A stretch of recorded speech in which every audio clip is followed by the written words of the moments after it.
Internationally, the standards tend to be a little bit higher if you want to be involved in the technical side, because the manufacturers are generally involved in the NVQs, and they focus more on an apprenticeship program where you're working with a dealership and studying. People like BMW, for instance, in the UK have their own training center, which they run NVQ approved programs. These programs run you through your apprenticeship, and during the course of your apprenticeship you will go and do various courses which give you credits on these programs.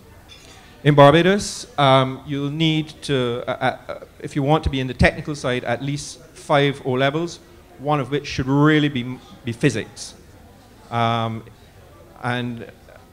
whilst I don't think it's an absolute necessity, I would highly recommend it, especially if you want to further your career in the industry.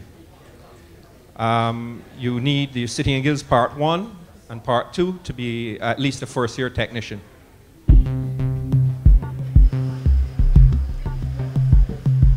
The good thing about the industry is that you can be involved in the same area but move up the ladder.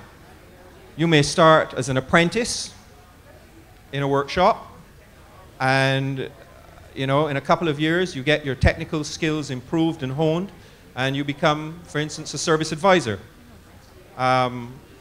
If you are especially like working with people and dealing with customers, it's an ideal job role and something that can take you into management.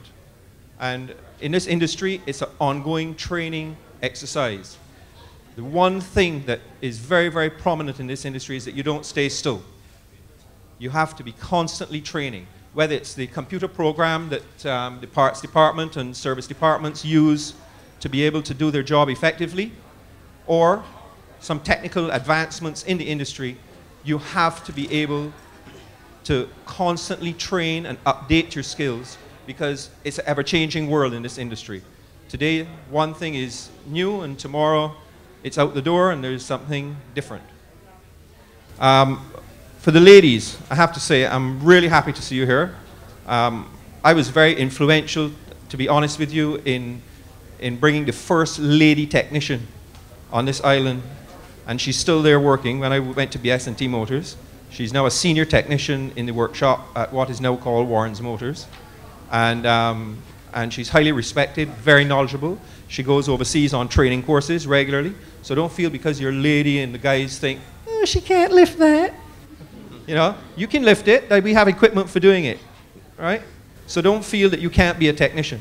And there's so many different aspects to the technical side that you can do. Diagnosticians, for instance, don't really need to lift heavy equipment, but they need to understand what they're doing and how it's to be done, and what information to relay. They're service advisors, they are parts clerks, service administrators. At McInerney, they had a sales manager, a lady sales manager, and she was very good at her job, so there's no reason why you can't aspire to do these things. And in every other industry, I think the ladies have become just as dominant as the men. The motor industry, you all seem to run from. Try not to run from it. We want you.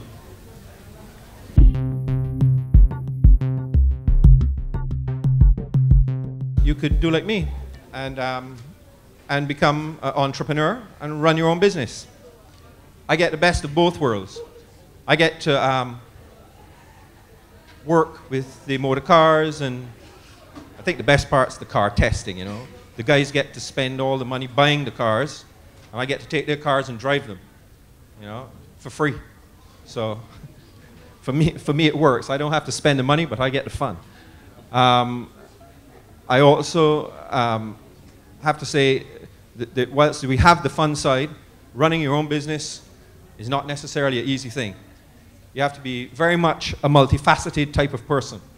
Someone who, for instance, is an accountant, a manager, a technician, sometimes even mummy and daddy for your employees when they're having their troubles at home with the wives and girlfriends, and you want to motivate them to do some work and they're down in the dumps. So in that, some aspects of that can actually be soul building for want of a better word. But it's something which everyone should aspire to in some respect. And it's something that I would highly recommend to any of you to push for. There are banks out there, there's loan agencies, but most of all, what you need is enthusiasm and hard work, because nothing in this world comes easy.